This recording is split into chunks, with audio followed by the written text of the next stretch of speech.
Have you ever stepped outside your front door only to feel watched? Not by a camera, not by a stranger, but by someone whose presence has become a little too convenient. A neighbor whose smile lingers a second too long, whose dog seems to need walking at the exact moment you grab your keys, who always seems to be there, not by chance but by design. At first you tell yourself it's harmless, coincidence, neighborhood friendliness, until it isn't. Until that subtle unease you've been brushing off becomes a voice that won't go quiet. You start noticing things. A window curtain shifts when you step onto the porch. Lights flicker next door the moment your own go out. A casual conversation reveals details you've never spoken aloud, and then it hits you. Maybe you're not imagining it. Maybe you're not paranoid. Maybe you're being monitored. This isn't just about nosy neighbors or a quirky personality across the fence. This is about blurred boundaries, about invisible eyes that make your home feel like a stage. It's the kind of intrusion that doesn't break locks, but breaks the sense of ownership over your life. In today's world, surveillance doesn't need a trench coat or a zoom lens. It needs proximity. It needs repetition. It needs your silence. But here's the truth. Silence can also be a weapon when it's conscious, when it's stoic. In this video, I'm going to show you 5 subtle but unmistakable signs that your neighbor isn't just curious. They're tracking you. And more importantly, I'll walk you through how to respond, not with fear, not with rage, but with strategic calm, with the unshakable discipline of a Stoic who knows your mind is your final fortress, and your peace does not belong to those who never earned it. So if you've ever felt eyes where there should be none, stay with me, because what you learn today might just reclaim the sanctuary that no one has the right to steal. It starts small, a glance, a timing, a presence that feels a little too rehearsed. You step out to take the trash, and there they are, standing at their mailbox, not picking up letters, just standing. You go for a walk, again they appear, watering the same part of their lawn they just soaked an hour ago. Maybe once, maybe twice you brush it off, but then it becomes a pattern, and patterns don't lie. That's when your instincts, long ignored, begin to whisper, "This isn't a coincidence. This is choreography, and you're not the one setting the pace."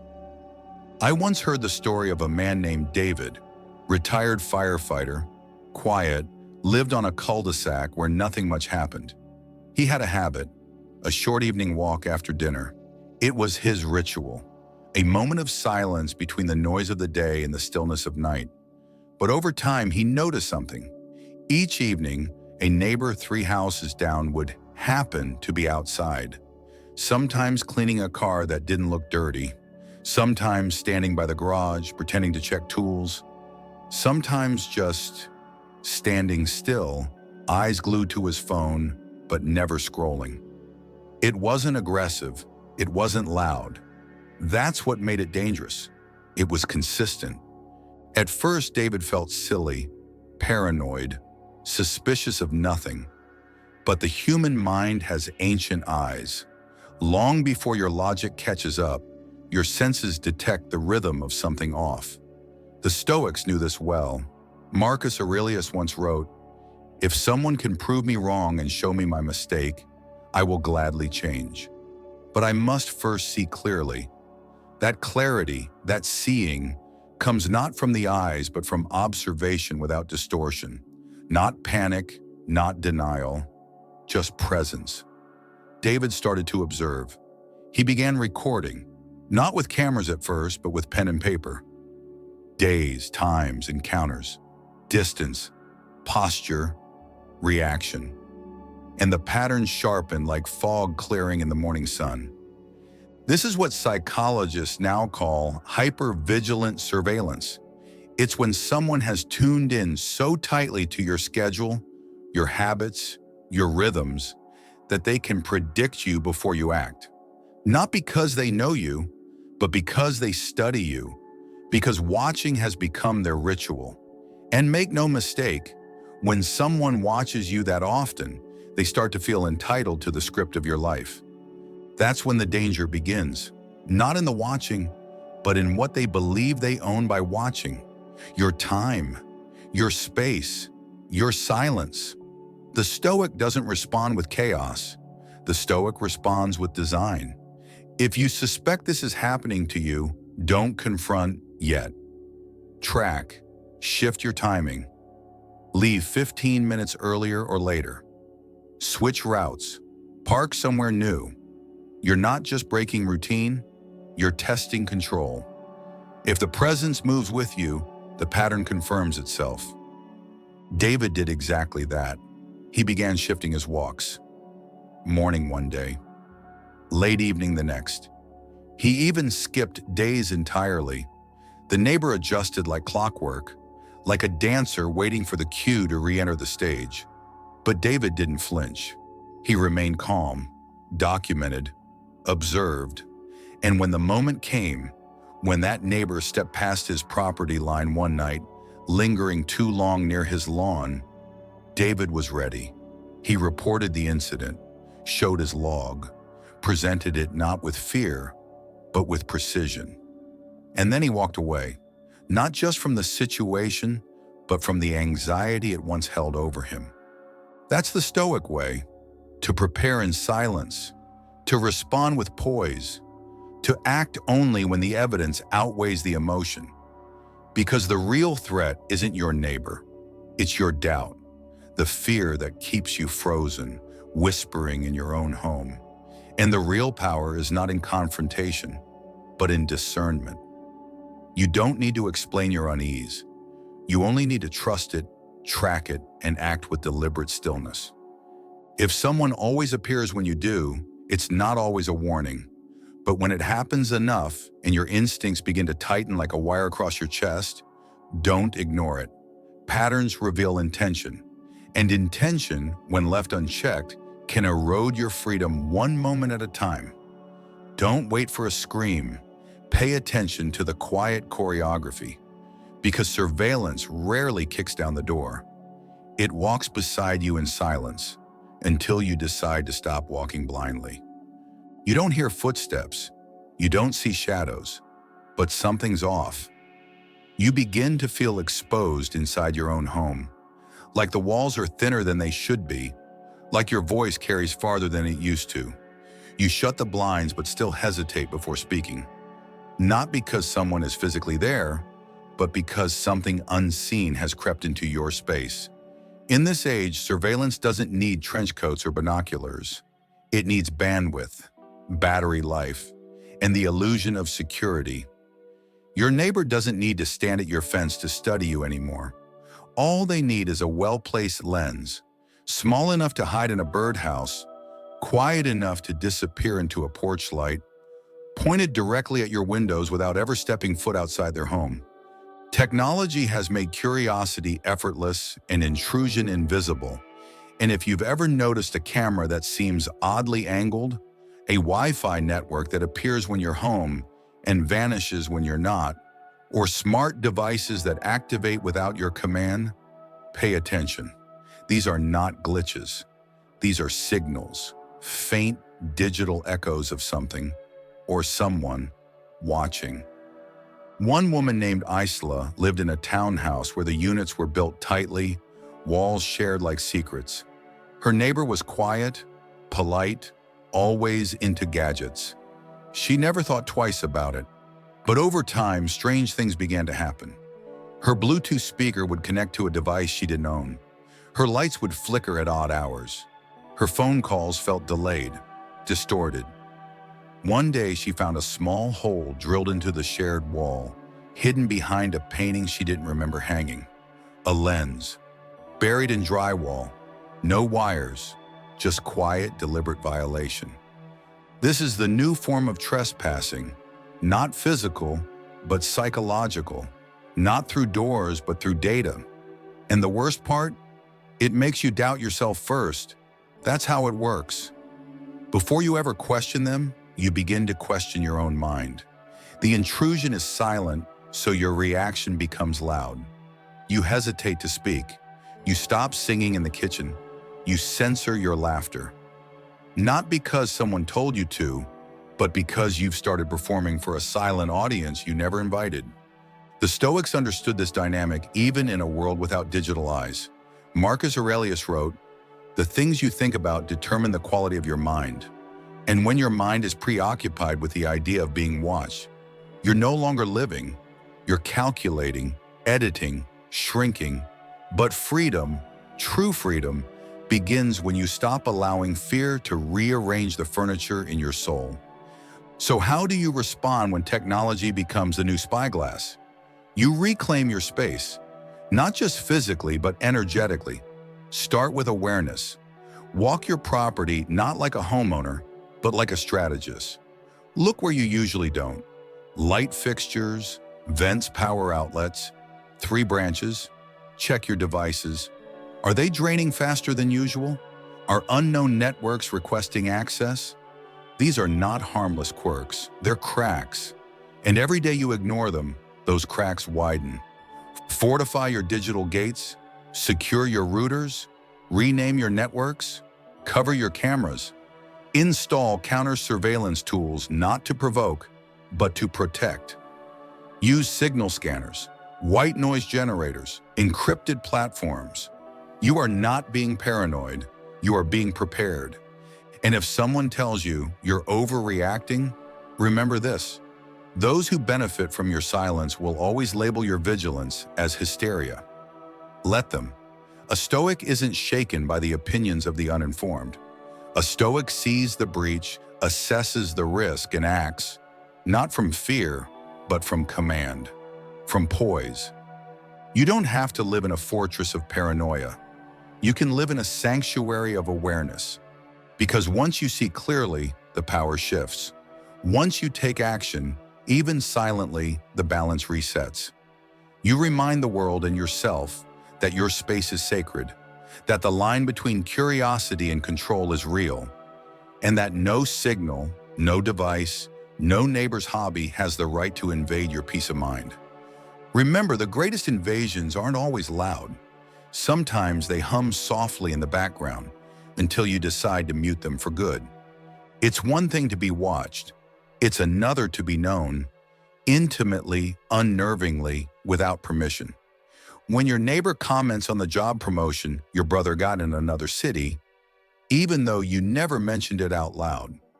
When they congratulate you on a new pair of shoes you bought online, before the box has even arrived. When they refer to things that never left your living room, your phone, your head, that's when curiosity turns to calculation. That's when you realize someone has been collecting the soft pieces of your life, the unspoken fragments, and building a map without your consent. This type of violation is subtle. It's not surveillance you can see, it's surveillance you can feel. A creeping awareness that someone has been listening more than they speak, watching more than they wave. A neighbor who remembers everything, especially the things you never meant for them to know. At first you rationalize, maybe you mentioned it, maybe they guessed, maybe you're imagining things. But the pattern sharpens, the comments grow more specific, and the feeling deepens. They know things you never gave them. A man named Theo once told a story. He lived in a quiet block, kept to himself, barely spoke to anyone. Yet one day his neighbor asked, "How's your mother doing in Colorado?" He froze. He hadn't spoken those words to anyone in weeks. The last time he mentioned it, it was during a phone call inside his bedroom, windows closed. He brushed it off until another day, when that same neighbor remarked on the exact time he left for work, what brand of coffee he drank, what show he was watching on his tablet. That's when Theo stopped doubting his memory and started questioning his surroundings. What many don't realize is this: in today's world, information doesn't need to be stolen. It only needs to be overheard. It only takes a thin wall, a misplaced device, or a brief glimpse at your screen to reconstruct the daily architecture of your existence. People like Theo's neighbor don't need passwords. They rely on proximity, on volume, on your casual openness. They're not just listening, they're collecting. And over time, they begin to believe that access equals ownership. This is where Stoicism becomes essential, not just as philosophy, but as armor. Epictetus said, "Be careful what you say, for speech reveals the soul." But in a world of listening walls and echoing devices, it's not just speech, it's presence, tone, timing, energy. A Stoic doesn't live in fear. A Stoic lives with discipline, with deliberate silence where noise becomes currency, with caution where others overshare. If you suspect someone knows too much, test the silence. Mention a false detail near an open window. Invent a plan that doesn't exist. Then wait. If that information reappears through them, you have your answer. But don't confront, confirm. Gather clarity, not conflict, because clarity gives you leverage, and leverage grants you control. Reduce your digital exhaust. Turn off devices when not in use. Speak in person, not through open airwaves. Use white noise machines if needed. Reconsider what you post online, not just the obvious things, but the subtle cues, locations, schedules, habits. Your life leaves fingerprints in more places than you realize. Protect the ones that matter, and more importantly, set energetic boundaries. You don't have to explain your silence. You don't have to justify your distance. You only have to own it. A Stoic protects not just the home, but the mental terrain. Because in the end, the danger isn't just that someone knows too much. It's that you begin living less freely, less authentically, because you feel too exposed to be fully human. True peace isn't found in isolation. It's found in ownership of your speech, your space, your secrets, and the right to decide what gets shared and what gets shielded. If someone in your life knows more than they should, it's time to close the windows, not just the ones made of glass, but the ones made of habit. Some invasions are felt, others can be touched. When someone crosses the line from observation to interference, they leave behind more than a feeling. They leave marks. Physical signs that someone has entered your perimeter without permission. It may be something so small, so seemingly forgettable, that your logical mind wants to dismiss it, but your body remembers. A welcome mat slightly realigned, a door that clicks differently when it closes, a potted plant turned at the wrong angle. Something has shifted, not just outside, but inside your sense of safety. This is what happened to a man named Richard. Every morning he tilted his welcome mat just a little off center, not out of obsession, but out of habit. It was his unconscious signature. One weekend he returned from a short trip and found the mat perfectly aligned, squared with military precision. Odd, but he let it go. A breeze maybe, until the next morning when he noticed the blinds in the guest room, normally closed, were halfway open. He lived alone, no visitors, no reason, just an open space that shouldn't have been open. Then came the third sign. His mailbox, usually shut tight, stood slightly ajar with no mail inside. Nothing was stolen, but something had been touched. This is the danger of subtle disruptions. They do not scream, they whisper, and if you don't listen, they multiply. People who monitor obsessively often test boundaries first with minor acts. They aren't interested in robbing you, they're interested in learning you. And every object they disturb is a probe, a question silently asking, will you notice? Will you react? Psychologically, this creates erosion, not just of trust, but of identity. When someone rearranges the objects around your home, they're not just trespassing, they're rewriting the script of what belongs to you. The Stoics would say, your peace is not just the absence of conflict, it is the presence of inner command. When external control enters uninvited, your job is not to panic, it's to reinforce the perimeter, mentally and physically, with dignity. So what can you do when the objects around you begin to shift without cause? First, don't explain it away. Document it. Take photos. Note dates and times. Use small markers, a sliver of clear tape across the doorframe, a tiny object placed in a specific spot that would fall if moved. These are your sentinels, your quiet guards. Their silence is their strength. And if something breaks that silence, you will know. Richard did just that. He began placing a single dry leaf just behind the doorknob each night. If it fell to the floor by morning, something had moved.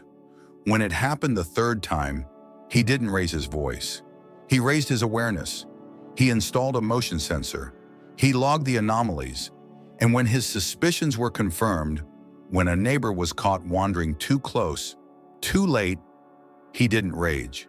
He acted. Calm, legal, clear. The way a Stoic would defend the walls of their mind, with preparation, not panic. And here's what matters most.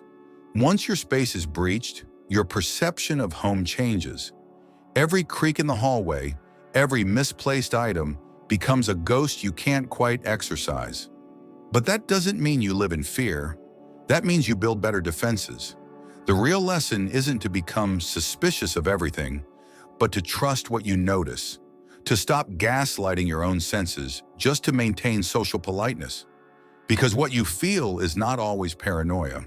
Sometimes it's perception doing its job. A Stoic doesn't allow violation to become identity. They acknowledge the breach, correct the breach, then return to stillness. You don't need to fear your neighbor, but you do need to notice the narrative they might be writing through your mailbox, your window, your doormat. Not all intrusions are loud. Some wear soft shoes, some wear your trust like camouflage. Protect your home, but more importantly, protect the signal that tells you when something's wrong. That signal is sacred, it's ancient, and it never lies. It often starts with a wave, a small gesture, harmless, polite. That's how it gets past your defenses. Because obsession doesn't arrive wearing horns. It shows up in a hoodie, smiling, offering to help bring in your groceries, asking about your day, remembering your dog's name. You think they're just being kind, but kindness, when weaponized, becomes a disguise. A neighbor who watches too closely doesn't always want to harm you. Sometimes they want to absorb you, control you, replace the natural boundaries of neighborliness with something more possessive. That's what happened to Karen. At first, she found it sweet. Her neighbor always waved when she left for work, always smiled, always seemed available. When she took her trash out late at night, he was there, walking his dog at the exact same time. When she returned from errands, he happened to be checking the mailbox. But then it turned. One evening, she had a private call inside her bedroom. She mentioned a trip. Nothing major, just a weekend getaway. The next morning, she found a note under her mat. "Have a great trip. Be safe." No one else knew. She hadn't posted about it. She hadn't told anyone, except the walls. And the walls had ears. Within weeks, his presence intensified. He began texting her after seeing her arrive home, though she never gave him her number. He left small gifts at her door. When she didn't respond, he appeared unannounced, offering to check her locks, her windows, just in case. The mask of politeness had slipped. Now it was concern, and beneath that concern, control. What had once felt like friendliness now felt like surveillance dressed in emotional language. This is the escalation most people miss, because it doesn't feel like danger. It feels like guilt, like you're the one being rude for pulling away. But the truth is chilling. When someone moves from watching to inserting themselves into your daily rhythm, they've crossed the border between interest and obsession. You are no longer a person to them. You're a script to be read, a pattern to anticipate, a project to manage. From a Stoic point of view, this is the moment to act, not emotionally but decisively. Marcus Aurelius reminds us, "The nearer a man comes to a calm mind, the closer he is to strength." Strength is not confrontation, It's clarity. And clarity tells you this is not kindness. This is an invasion dressed in empathy.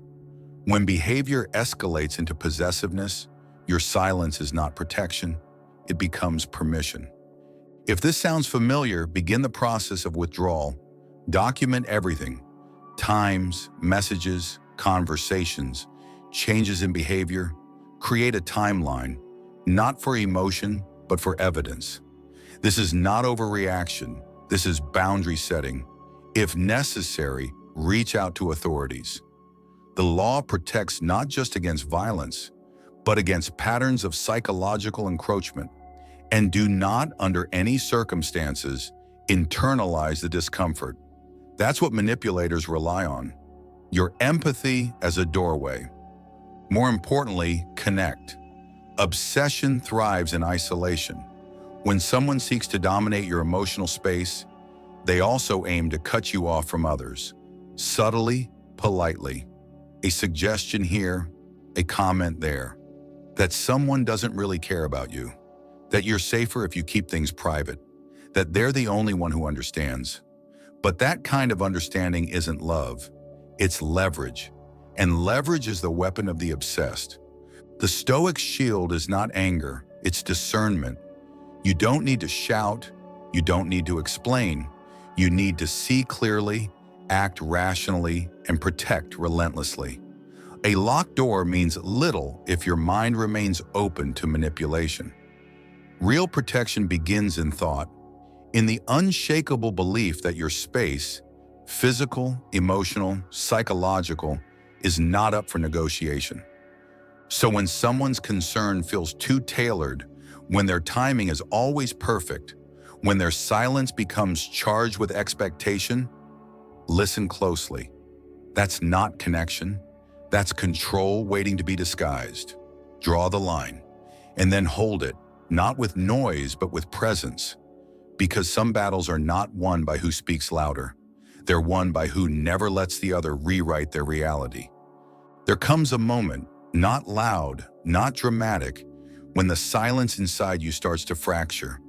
A moment when the weight of being watched, studied, anticipated becomes too heavy to carry quietly.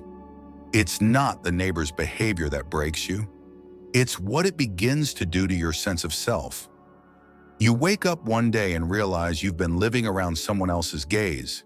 You've been adjusting your footsteps, your blinds, your voice, not for comfort, but for camouflage. And that realization doesn't make you angry at them. It makes you grieve for the part of you that forgot how to live unobserved. This is the emotional shift most people never prepare for. The grief of stolen normalcy, the quiet violence of being hyper-aware. You no longer sing in the kitchen. You no longer laugh without scanning the room. You no longer cry without checking if the window is closed. You are still alive, but you are no longer unfiltered. Your life has become a performance for an audience that never had permission to buy a ticket. And in that moment, you feel it. Not fear, but fatigue. Not panic, but a sudden, bone-deep clarity. This is not how I'm meant to live. Marcus Aurelius once wrote, "You have power over your mind, not outside events. Realize this, and you will find strength." That strength doesn't come from reclaiming your windows or your doormat. It comes from reclaiming your presence. From making a decision so quiet, it echoes only inside your chest. No more. No more tiptoeing in your own home. No more softening your thoughts to make someone else feel less intrusive. No more rearranging your truth to fit someone else's fiction. This is where the Stoic awakens. Not the passive Stoic who tolerates injustice, but the conscious one who sees clearly, acts decisively, and reclaims with calm precision. You do not yell. You do not run.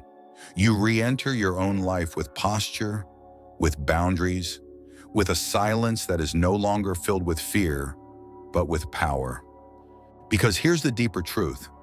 Surveillance may invade your space, but only your permission can surrender your peace. And when you stop granting that permission, when your thoughts become sovereign again, something beautiful returns. Not just privacy, but freedom.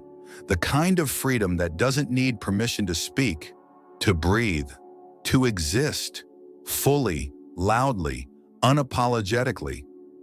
Let them watch the version of you that no longer flinches, that no longer bends. Let them witness the stillness of someone who has reclaimed their center.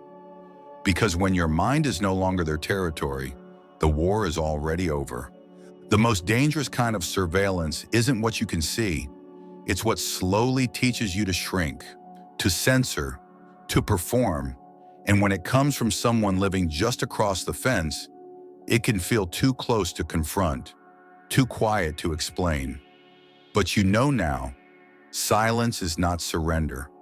Silence, when chosen, becomes a shield, and awareness becomes your new form of freedom. You've learned the signs, you've felt the erosion, but more importantly, you've remembered what the Stoics always taught. Your peace doesn't depend on what others do. It depends on what you allow, on what you guard, on what you reclaim, deliberately, without apology. The mind is a house with no visible walls, yet it is yours and no one gets to decorate it without permission. So draw your lines. Let them be invisible but immovable. Let them be soft in tone but sharp in consequence. And most of all, let your life be lived on your own terms, loud when you choose, quiet when you will, and always beyond the reach of those who believe they are entitled to your privacy. If this message stirred something in you, if it helped to name a feeling you've carried for too long in silence, then take one more quiet action. Like this video, share it with someone who needs it, and leave a comment below. Your words might be the signal someone else has been waiting for. And if you haven't already, subscribe to Stoic Viva, where philosophy meets survival, and where silence is never weakness, but wisdom in its highest form. Because here, we don't just talk about protection, we practice it. In thought, in presence, in peace. Now take a breath, step back into your space, and let it be fully yours again.